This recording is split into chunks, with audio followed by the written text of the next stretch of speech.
Laisse Béton. Vous êtes-vous jamais demandé si votre mode de vie était juste ? Vaste question que soulève l'épisode que vous allez entendre. C'est pour avoir un mode de vie juste et retrouver une capacité à agir que Mathieu Labonne, mon invité, a choisi de quitter la ville et de bâtir avec d'autres familles l'éco-hameau du Plessis, une oasis, comme il l'appelle, située à Pongouin, une commune d'Eure-et-Loir d'1 millier d'habitants environ. Dans cet épisode, Mathieu décrit en toute transparence les avantages et les inconvénients de la vie en oasis, ses laboratoires d'une autre façon de faire société, et livre de précieux conseils à ceux, nombreux, qui s'intéressent à ce mode de vie. Je suis Amélie Dague, bienvenue dans Laisse Béton et bonne écoute.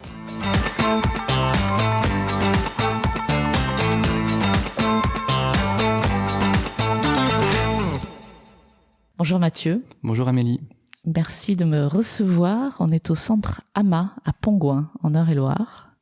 Est-ce que vous pouvez m'expliquer ce que c'est cet endroit qui est assez majestueux en dehors d'un petit village? On ne s'attend pas à voir cette ferme qui est une ferme fortifiée, si je comprends bien. Oui. Donc c'est donc à Pongouin, donc c'est à l'ouest de Chartres, à 20 km à l'ouest de Chartres, donc à un peu plus d'1 heure de Paris. Donc moi j'habite à 200 mètres de ce lieu, donc là je suis venu à pied.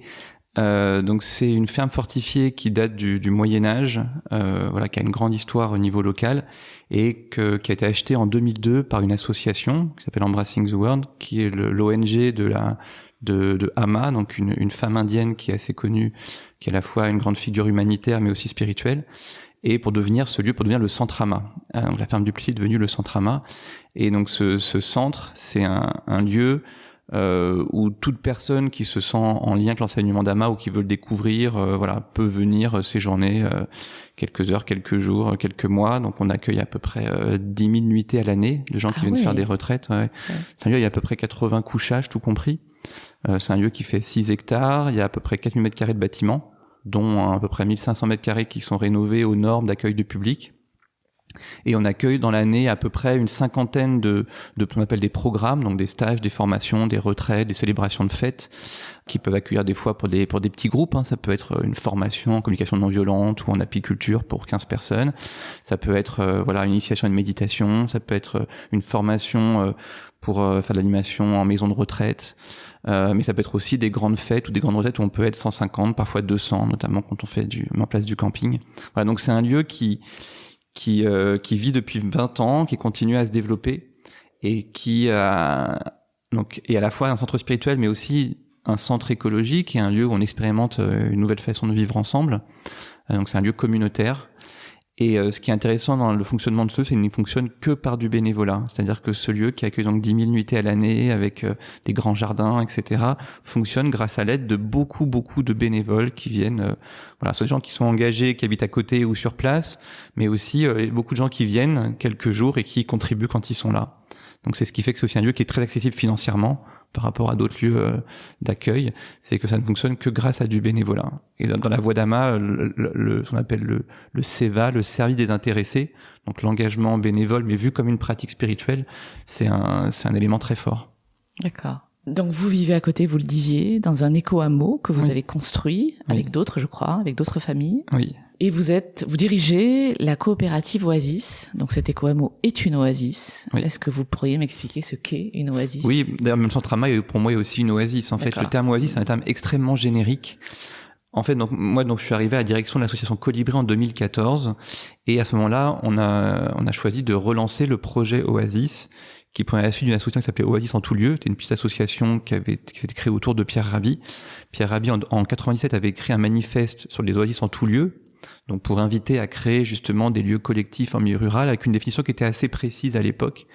Et quand on l'a relancé en 2014, j'ai fait le choix d'avoir une définition qui soit beaucoup plus large de ce concept-là, pour aussi élargir les possibles et surtout montrer que on peut de façon écologique et collective, mais de plein de façons différentes. Donc c'est un réseau qui rassemble aujourd'hui des lieux qui ont en commun d'être des lieux qui s'intéressent à la question de l'écologie, donc avec une sobriété énergétique, avec une souveraineté alimentaire, souvent des lieux où on produit effectivement pas de notre nourriture, mais aussi cette dimension collective où il y a de la mutualisation. je sais pas, des buanderies en commun, des lieux communs pour vivre, souvent des gouvernances partagées, parce que du coup, dès que c'est des lieux de vie collective, du coup, il faut s'organiser. Et puis des lieux qui sont très ouverts sur l'extérieur et sur leur territoire, donc ils contribuent quelque part à essaimer ce mode de vie et à montrer comment on peut vivre de façon plus écologique. Et cette définition qui est très large, donc d'un écolieu collectif, elle correspond aussi bien à un monastère parfois que à une ZAD, que à un éco-hameau ou à un habitat participatif plus urbain. Voilà, donc en fait, on rassemble dedans des réalités qui sont très différentes au niveau de la forme, mais où quelque part les valeurs qui les fondent peuvent être assez proches. Et donc ce réseau rassemble aujourd'hui plus de 1200 lieux en France. Alors des lieux avec qui on a des liens très forts, des lieux avec qui on n'a pas des liens très forts, mais en tout cas il y a 1200 lieux recensés qui correspondent à ces critères. Et donc dans ces lieux, se vivent des choses à la fois très différentes, mais en même temps des choses assez communes sur la question du vivre ensemble, des relations humaines, etc., qui font de ces lieux finalement des grands laboratoires d'une autre façon de faire société, quoi. Et c'est ça qui moi m'intéresse beaucoup, c'est en quoi ces lieux aujourd'hui. Bon, 1200, c'est à la fois beaucoup et pas beaucoup, parce que 1200 fois 20 personnes, ça fait que 20 000 personnes, disons, en France, qui habitent comme ça.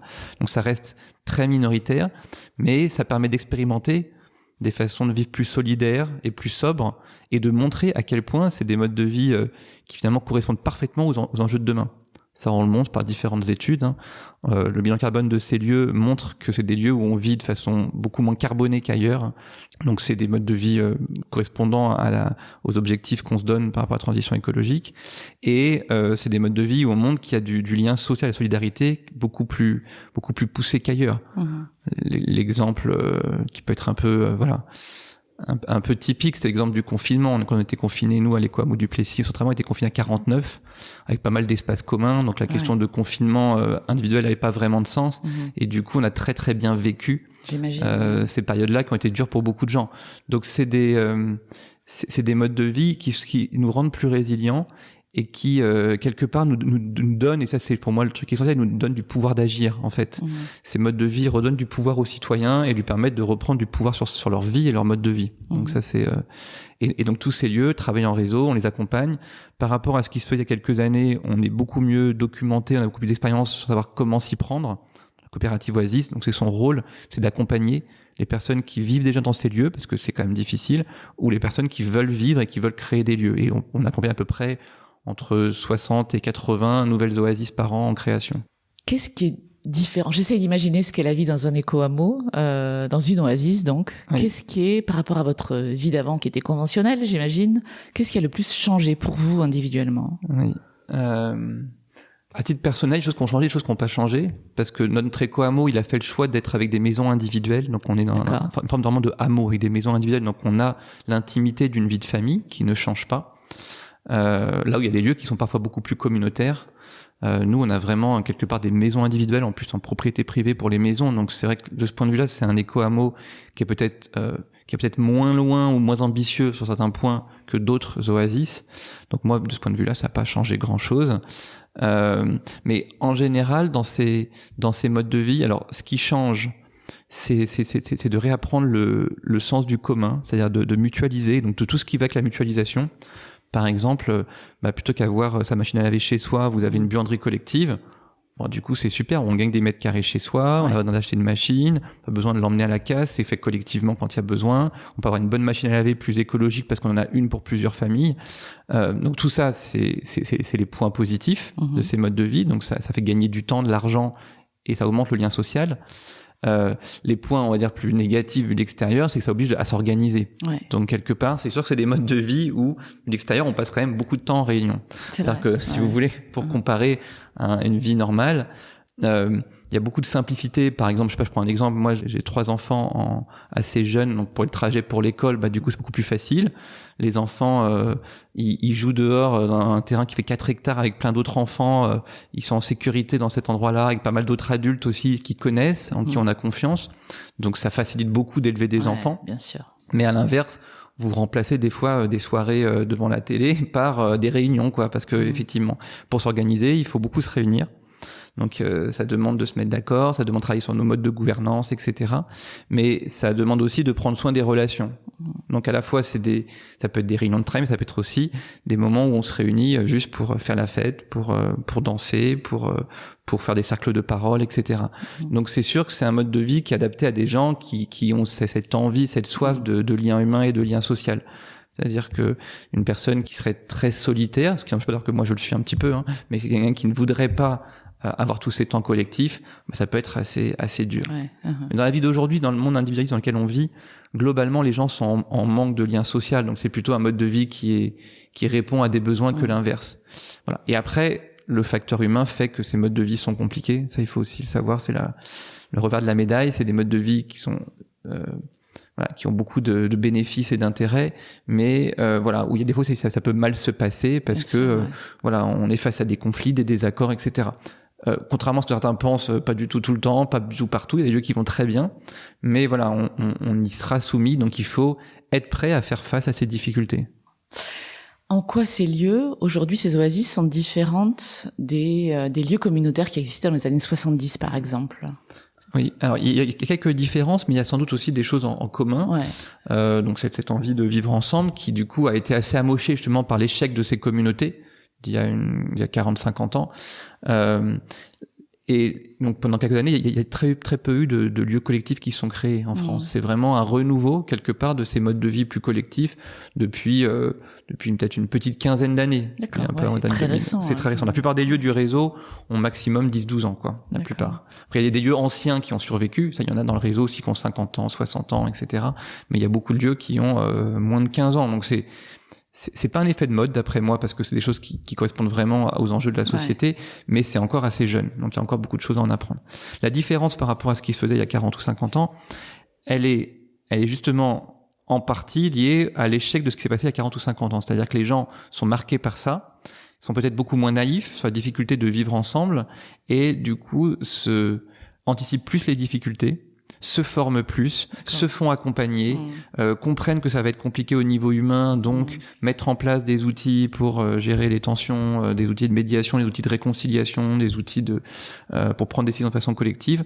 On a beaucoup progressé dans tout le monde de la transition, même je dirais, sur cette compréhension des enjeux de gouvernance partagée, en étant peut-être aussi un peu moins naïf ou idéologique sur le côté tout horizontal, etc. Donc il y a tout un travail en fait de compréhension des dynamiques humaines qui est beaucoup plus poussé qu'il y a 40 ou 50 ans. Donc ça, c'est d'une part, il y a ça. Et il y a aussi une volonté de contribution à la société qui est un peu différente. En particulier, c'est des lieux qui sont très attachés souvent à des dimensions de mixité sociale, mixité intergénérationnelle. Et donc c'est des projets où, contrairement aux communautés d'il y a 40 ans où c'était quand même beaucoup de gens qui avaient à peu près le même âge, qui créaient des projets ensemble avec des mêmes profils, là c'est des projets qui ressemblent beaucoup plus finalement à un petit village avec des gens, des retraités, des gens jeunes sans enfants, des familles, etc. Et ça crée finalement des équilibres un peu différents. Donc je pense que ce qui a beaucoup changé, je pense que déjà les motivations sont exactement les mêmes. Je pense que la crise écologique est vraiment au cœur quand même de les motivations des personnes. Et comme tout le monde sait maintenant que c'est un peu compliqué, les gens se préparent mieux et finalement s'outillent mieux, s'entourent mieux. Et donc ça fait moins d'échecs en proportion. Il y avait un chiffre qui était sorti il y a à peu près quelques décennies qui disait qu'aux États-Unis, il y a à peu près 10% des communautés internationales, donc des lieux comme ça qui duraient plus de 5 ans, je crois. Donc, aux États-Unis, ils créent des lieux très facilement. Ils se rencontrent, ils vont boire un café et puis ils achètent ensemble une propriété, quoi. Non, contrairement à nous, les Français, qui ont besoin qui sont beaucoup plus prudents. Mais en tout cas, il y avait ce chiffre qui était sorti et qui est souvent repris. Et nous, ce qu'on voit, c'est que ce chiffre, il est plus du tout valable aujourd'hui. C'est pas du tout vrai qu'il y a une communauté sur 10 qui dure plus de 5 ans. Il y en a beaucoup plus que ça. D'accord. Et ça, je pense que c'est essentiellement lié aux connaissances qu'on a aujourd'hui et aux dynamiques d'engagement qui sont un peu différentes. Et vous voyez beaucoup des oasis qui en accompagnaient, qui en créé ou qui aidaient à la création, qu'est-ce qui fait que certaines marchent et d'autres non, d'après vous? Est-ce que c'est justement cette préparation-là, ce côté humain anticipé? Alors, donc oui, moi, je devrais après avoir vu à peu près 300 oasis différentes que je connais ou que j'ai accompagnées. Donc, j'en ai vu qui réussissent, j'en ai vu qui échouent. Il y a plusieurs facteurs. On va dire, en gros, les deux piliers pour qu'un lieu marche, c'est évidemment la dimension humaine, on en parlera, mais aussi la dimension de gestion du projet, de gestion économique, juridique, etc., qui paraît secondaire mais qui peut dériver sur des tensions humaines. Donc en gros, créer une oasis, surtout si c'est en propriété collective, c'est un peu comme créer une entreprise, quoi. Donc ça va créer une société qui peut être une SCI, une coopérative d'habitants, une SIC qui va devoir gérer un lieu. Et donc c'est parfois aussi, beaucoup d'oasis sont à la fois de l'habitat mais aussi de l'activité économique, l'activité d'accueil, l'activité de production agricole, etc. Donc il y a aussi cette question de bonne gestion. Donc ça, c'est un critère qui fait qu'un lieu peut durer et surtout va réussir à se monter, parce que c'est souvent le montage du projet qui est difficile, c'est d'avoir des personnes qui sont capables de porter cette dimension de gestion d'un projet. Et c'est sûr que beaucoup de lieux qui réussissent, vous avez quelques personnes dedans qui ont souvent une vision assez forte, mais qui ont aussi des capacités de gestion de projet, de leadership. Donc ça revient un peu, on était très dans une vision un peu idéologique de on fait des projets sans leader, très horizontaux. Nous, ce qu'on constate aujourd'hui, c'est quand même la plupart des projets qui réussissent, pas forcément tous, il y a forcément des contre-exemples, mais beaucoup, il y a quand même des notions de leadership qui sont assez présentes. On appelle nous des personnes sources. Et après, au-delà de cette dimension un peu de leadership, il y a une dimension effectivement peut-être plus horizontale de comment est-ce qu'on pense à des relations. Souvent, les gens se sont axés beaucoup sur la question de la gouvernance, en disant on va se former en sociocratie, en holacratie, etc. Donc des tas d'outils pour prendre des décisions de façon collective. Mais ce que nous, on voit, c'est que l'enjeu de la gouvernance, il est important. Mais il y a un autre enjeu qui a été un peu négligé, c'est l'enjeu plutôt des relations et de la confiance. Et c'est pas forcément les mêmes outils qui créent de la confiance que ceux qui permettent de prendre des décisions ensemble. Et donc tout ce travail sur une bonne gestion des relations humaines, ça demande un peu un travail individuel, mais aussi un travail collectif, de savoir mettre en place ce qu'on appelle, nous, une hygiène relationnelle, un peu comme vous prenez une douche tous les matins pour être propre. Les relations, il faut savoir en prendre soin, avoir un peu d'hygiène des relations de temps en temps. Et la clé de ça, c'est le rapport au conflit, justement.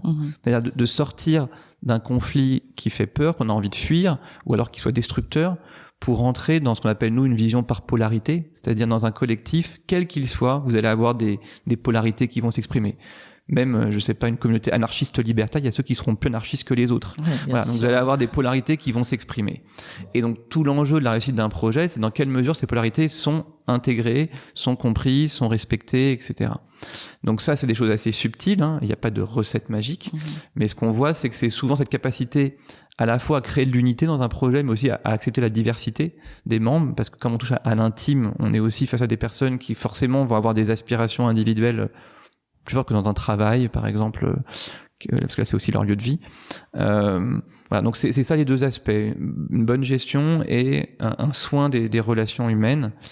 Moi, ce que je vois, alors peut-être pour aller un peu plus dans le détail, au niveau de l'humain, pour des projets de grande taille, qui sont des projets qui sont beaucoup plus complexes à un certain niveau à monter, là ces enjeux sont d'autant plus importants, et ce qui va souder en fait le collectif, c'est d'avoir souvent quand même un ciment communautaire, quelque chose qui relie les gens, qui peut être par exemple une même spiritualité. Donc ça joue positivement quand même dans beaucoup de lieux, ou en tout cas une certaine vision du monde, un socle anthropologique commun, j'ai envie de dire. Ça peut être aussi même vision politique, une communauté qui partage une même vision politique assez claire et poussée, ça va être un facteur qui va simplifier. Voilà. En dessous d'une dizaine de familles, ce facteur-là est moins important, parce que les enjeux sont plus simples. Mais en fait, en gros, plus on est nombreux, plus il faut créer de la confiance, et en même temps, moins on peut se connaître, parce qu'on est plus nombreux. Donc c'est ça qui rend difficile. C'est ça qu'en France, aujourd'hui, la plupart de ces oasis, elles sont entre 3 et 12 familles. Il y a des lieux qui dépassent 12 familles, il y en a, on va être 28 familles à l'Écoamou-Duplessis, mais c'est des lieux assez rares, je veux dire, c'est pour ça que l'imaginaire de l'éco-village de 300 personnes, c'est pas vraiment ça aujourd'hui, c'est plutôt... Alors aujourd'hui c'est beaucoup de la rénovation, parce qu'il y a très peu de lieux disponibles pour construire en milieu rural, donc c'est beaucoup et ça c'est aussi un aspect fort des oasis, c'est que c'est des lieux, c'est des collectifs qui rénovent du patrimoine ancien. Donc c'est beaucoup une ferme fortifiée, un château, un manoir, des longères, un petit hameau abandonné qui est racheté par 4, 5, 8 familles et qui vont rénover ça. Et donc nous on étudie ce qui fait que ça marche ou que ça échoue, mais surtout on fait gagner du temps aux gens qui n'ont pas besoin de faire les mêmes erreurs que ceux d'avant, quoi. Et si les gens sont assez méthodiques, s'il y a un soin des relations, etc., globalement des projets qui sont pas trop ambitieux, ils y arrivent, quoi. Vous avez écrit un livre qui est sorti récemment qui s'appelle Servir le monde, la voie de l'écologie spirituelle, dans lequel vous décrivez votre parcours. On va pas revenir là-dessus aujourd'hui parce qu'on n'a pas beaucoup de temps, mais j'invite vraiment les auditeurs à lire votre ouvrage. Et dans ce livre, vous, évidemment, moi j'ai noté les phrases qui m'intéressaient beaucoup par rapport à ce podcast. Vous écrivez que notre société a désespérément besoin de sortir des villes pour aller en particulier à la rencontre de la nature et de ses enseignements. Et vous décrivez la ville comme une fabrique de l'anonymat. Oui. Comment vous, de votre expérience personnelle, vous avez eu le ressenti, vous avez fait l'expérience de ça, en fait? Alors moi j'ai grandi en milieu urbain, alors vraiment le truc très classique, l'environnement des banlieues en Île-de-France, et je suis quasiment pas sorti de là à part pour les vacances jusqu'à être étudiant. Après j'ai étudié à Paris, donc c'est toujours en ville, mais même si c'est un peu plus ouvert, disons. Et après j'ai été étudiant à Supaéro, donc une école d'ingénieurs à Toulouse. Et quand j'étais étudiant, j'ai commencé à me poser vraiment des questions. J'avais déjà un parcours spirituel personnel, essentiellement sur des lectures, et là j'ai voulu aller un peu plus loin, et notamment aussi aller rencontrer la nature. Notamment j'avais lu Pierre Rabhi aussi à cette époque-là, et donc j'avais vraiment une soif aussi d'aller rencontrer un peu plus cette question de l'écologie de façon sensible. Et ça a été donc tout un cheminement derrière pour me reconnecter à ce à quoi j'avais jamais été connecté. Et ça a été extrêmement épanouissant, je pense, au niveau physique, au niveau émotionnel, au niveau intellectuel aussi. Et je sais pas, c'était, je pense, une évidence, notamment par rapport à mes lectures, qu'il fallait se réapproprier en fait son pouvoir d'agir, le fait d'être plus autonome, et que à part résoudre des équations et faire des rayons, je savais pas faire grand chose, quoi. J'étais bon à l'école. Et j'avais des capacités intellectuelles, mais au niveau manuel, je savais pas faire grand chose. Alors que j'étais en bonne santé physique, j'avais fait beaucoup de sport, etc. Et donc j'ai vraiment voulu me connecter comme ça à la matière, en ayant assez vite conscience que cette question du changement climatique nous invitait finalement à redevenir plus autonomes, à être moins dépendants de grands ensembles industriels, de ce qu'on appelle de l'hétéronomie, c'est-à-dire de dépendre de la production d'autres. Et donc ça a commencé pour moi à m'intéresser au jardinage, à m'intéresser à l'éco-construction. Je suis devenu apiculteur. Aujourd'hui, c'est un des engagements que j'arrive à tenir encore par rapport à ça. C'est vraiment prendre soin des abeilles, et c'est quelque chose qui me nourrit énormément aujourd'hui.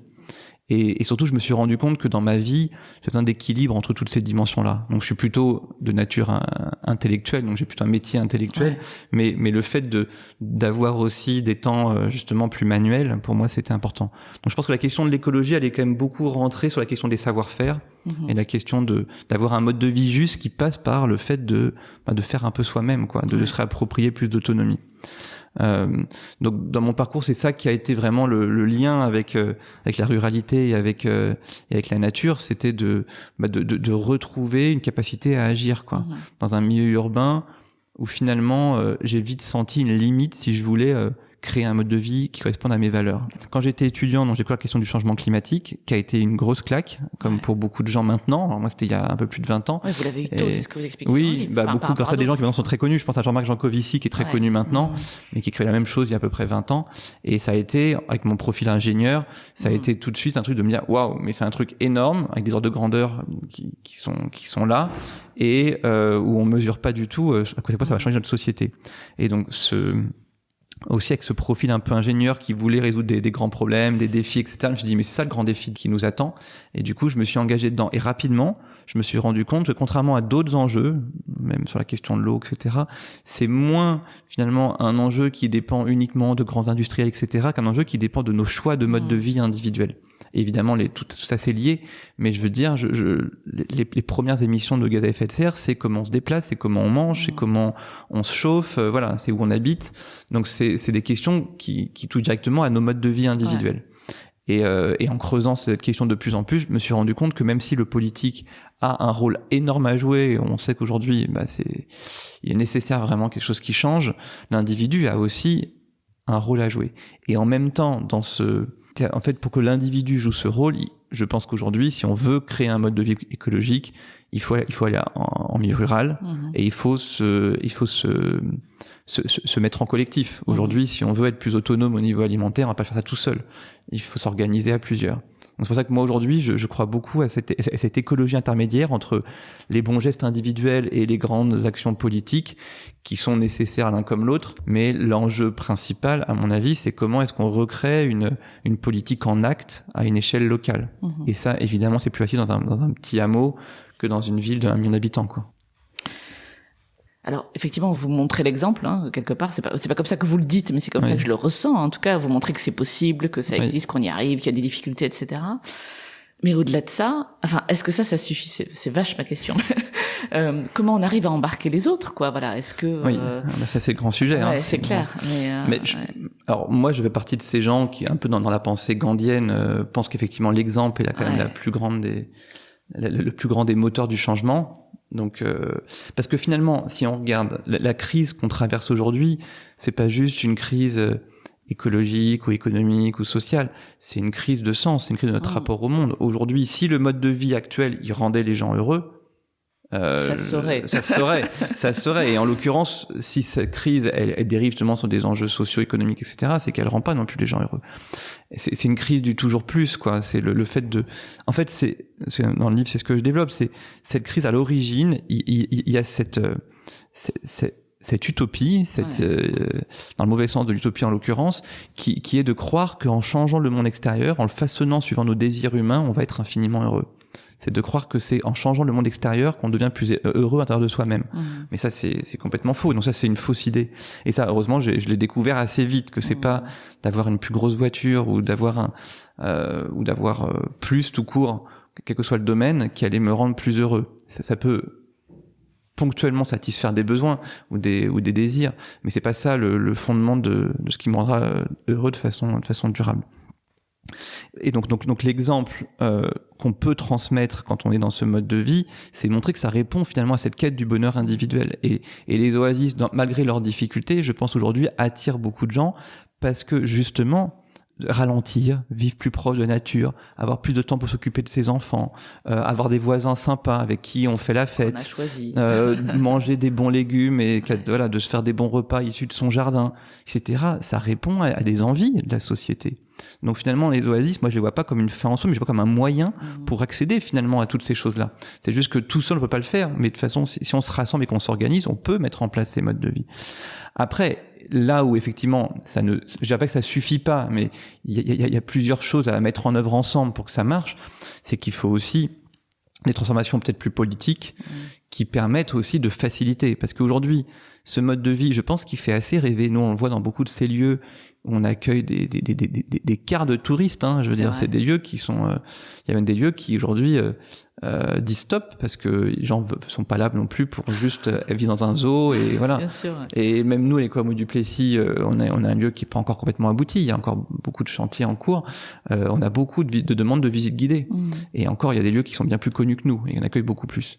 Donc, c'est des lieux qui attirent et qui interpellent en fait. Ça répond à des besoins, des gens qui se disent c'est quand même sympa de vivre comme ça. Et c'est vrai qu'en l'occurrence, c'est très sympa de vivre comme ça.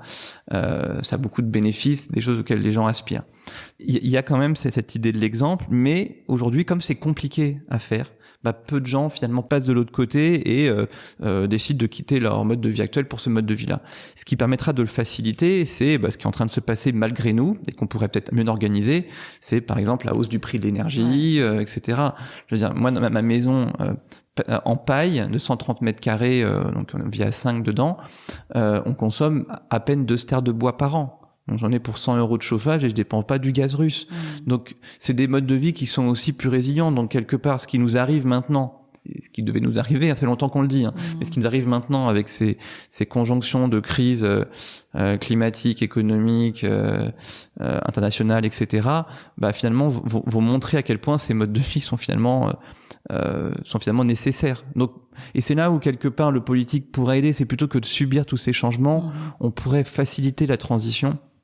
Et donc ça, il y a plein de leviers politiques qui sont activés, mais qui sont complexes. Le premier levier qui a été tellement mal géré qu'il en est devenu un symbole peut-être de l'impuissance politique, mais c'est cette question de donner un coût plus élevé au carbone par rapport au travail. C'est-à-dire qu'aujourd'hui, il faut taxer les machines et pas taxer le travail humain, quoi, si vous voulez, pour finalement que l'agriculture biologique, qui aujourd'hui coûte plus cher que l'agriculture industrielle, c'est une production de notre modèle économique. Il n'y a aucune raison que l'agriculture industrielle ne coûte pas plus cher que l'agriculture biologique. C'est parce que faire des engrais avec du gaz naturel ou mettre du pétrole dans des tracteurs coûte beaucoup moins cher que de payer des êtres humains à travailler. Si vous inversez cette tendance, vous changez complètement ce qui devient économiquement intéressant. Et c'est de la même manière que faire une maison écologique, c'était compliqué, ça coûtait plus cher. Si le prix de l'énergie augmente, ça va être beaucoup plus rentable, comme pour les voitures qui consomment moins, etc. Donc il y a quand même des enjeux politiques qui sont importants. Et moi, je suis un qui je suis assez engagé politiquement, en tout cas dans une certaine forme de politique, disons. Mais je crois pas, et c'est là où l'exemple, je reviens à l'exemple, je ne crois pas à des changements politiques qui ne dériveraient pas finalement, alors d'une part d'expérimentations concrètes, donc des laboratoires que représentent les oasis en particulier, mais ne dériveraient pas d'une volonté citoyenne qui est plus affirmée qu'aujourd'hui. Je veux dire, si tout le monde veut vivre comme ça, je pense que le politique y suivrait. Le problème aujourd'hui, c'est qu'on est un peu schizophrène, quoi, sur ces sujets. Alors, justement, à ceux qui écoutent ce podcast et qui découvrent ou pas, ou s'intéressent déjà aux oasis, qu'est-ce que vous auriez envie de leur dire ? C'est quoi la première chose à faire ? C'est d'aller en voir une, peut-être, et d'en visiter une, Exactement. sans trop déranger. Je pense que déjà la bonne nouvelle, c'est que c'est possible. Ouais. Voilà, c'est que contrairement, en fait, il y a tellement d'idées reçues, là, vous êtes parlé des communautés d'il y a 40, 50 ans, ces idées de dire, ça marche pas, les gens se tapent dessus, etc. C'est des sectes. Ouais, c'est des sectes, c'est du communautarisme, etc. Tout ça, c'est complètement fou. Alors, c'est des lieux repliés sur soi. Aujourd'hui, il y a un peu la mode de croire que c'est des lieux survivalistes. Ouais, oui, c'est mais vrai. pas du tout. Tous les territoires où ces oasis s'installent, c'est des territoires qui changent. Nous, notre petit éco-hameau, il a aujourd'hui indirectement engendré une école Montessori dans le village. Ouais. Il a engendré une épicerie bio indirectement. Il y a une maison senior qui est en train de se construire à côté, qui est montée par le Centrama. Voilà, donc tous ces projets vont recréer du lien social, recréer de l'activité économique, refournir des familles avec des enfants qui remettent des enfants dans les écoles, etc. Donc ces oasis sont vraiment des catalyseurs finalement de changement pour des territoires. Donc ça, déjà, de prendre en compte que c'est vrai, ça. C'est pas juste une image de com, ça, c'est quelque chose qu'on mesure avec des chercheurs maintenant qui s'intéressent beaucoup à ces sujets. Après, effectivement, pour faire sa transition personnelle, je pense que il y a des dimensions intellectuelles, mais il y a beaucoup des dimensions sensibles qui vont jouer. Et je crois beaucoup plus à la force de l'expérience que à la force juste des concepts. Et donc, la meilleure chose que chacun d'entre nous peut faire, c'est d'aller tester ces modes de vie. Il y a beaucoup de lieux qui accueillent. C'est pas toujours facile, mais voilà, nous on en propose aussi des formes de séjour immersifs à la coopérative Oasis ou des voyages dans des lieux. On fait des voyages par exemple d'une semaine, on va voir 4 lieux dans une semaine. Ça permet aussi de voir la diversité parce que voir juste un lieu, c'est intéressant, mais si c'est pas le lieu qui vous correspond à vous, vous n'allez pas forcément vous rendre compte de ce que c'est que vivre comme ça. Donc de voir des lieux de tailles différentes, avec des enjeux différents, avec peut-être des orientations philosophiques, politiques ou spirituelles un peu différentes, peut vous aider à affiner quel oasis vous conviendrait. Donc je pense et moi je crois beaucoup à ce qu'on appelle des expériences irréversibles, c'est-à-dire des moments dans la vie où on vit quelque chose et on se dit mais je veux pas vivre autrement. Et moi j'ai vu des gens comme ça qui ont découvert ces modes de vie. Et alors même si parfois ça peut prendre 1 an, 2 ans, 3 ans, que leur vie elle change, mais il y a quelque chose qui a été gravé en eux, de dire mais on peut vivre comme ça, et quand je vis comme ça, je suis beaucoup plus détendu, je suis beaucoup plus épanoui. Ça répond vraiment à un peu à un rêve que j'avais. Donc faut pas être dans un truc un peu naïf de c'est très facile, etc. Ça demande des efforts, mais une fois qu'on a goûté à ça, on ne peut plus faire marche arrière. Et ce que j'aime aussi dans les oasis, et donc ça rejoint cette question de l'expérience, c'est que je pense que les concepts divisent, mais l'expérience rassemble. Et ces expériences de lieux de vie peuvent toucher des gens parfois avec des visions de l'écologie extrêmement différentes.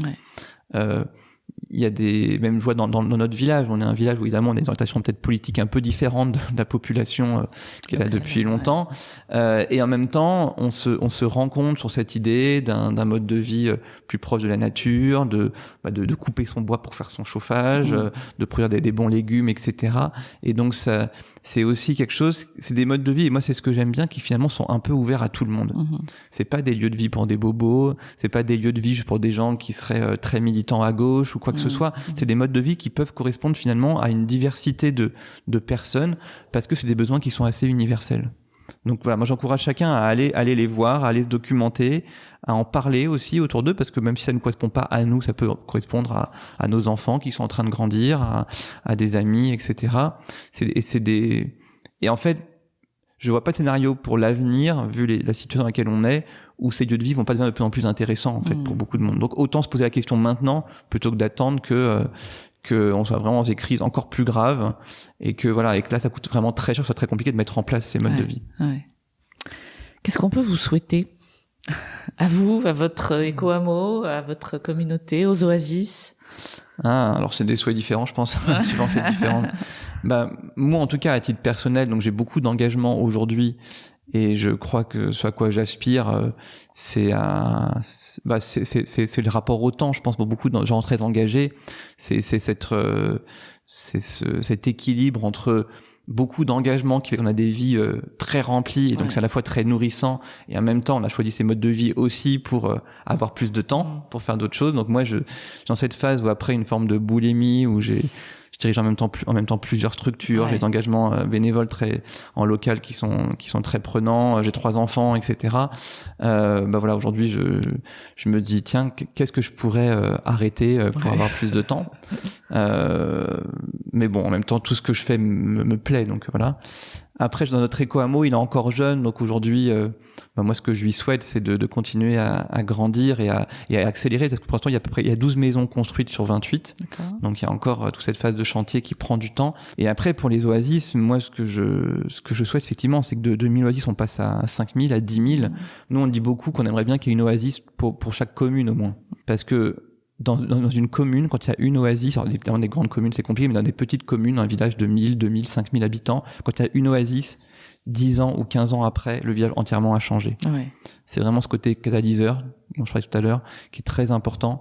Et moi, ce que je souhaite finalement, ce que j'ai envie de dire, la meilleure façon de faire la transition pour l'avenir, c'est pas de croire qu'on vivra tous en oasis, parce que c'est pas le cas. Je pense que c'est un mode de vie qui est singulier et qui est pas forcément fait pour tout le monde, et il y a pas de raison qu'il y ait un bon mode de vie. Mais par contre, je suis assez convaincu que dans une vie sociale locale, dans une démocratie à petite échelle, les oasis, ils ont un rôle très important à jouer. Et donc, je souhaite à toutes les communes de France d'avoir une oasis sur leur territoire. Merci Mathieu. Merci Amélie. C'était Laisse Béton, le podcast qui aide les citadins à réaliser leurs rêves de vie au vert. Si vous voulez réagir à cet épisode, témoignez vous-même au micro de Laisse Béton ou me suggérer des invités, écrivez-moi à amélie@laisse-béton.fr. Laisse Béton est également présent sur Instagram, Facebook, Twitter et LinkedIn. Si vous aimez ce podcast, abonnez-vous sur Apple Podcast, Google Podcast, Spotify ou Deezer. Décorez-le d'étoiles sur votre appli de podcast préféré et parlez-en autour de vous, c'est encore le meilleur moyen de le faire connaître. À très bientôt.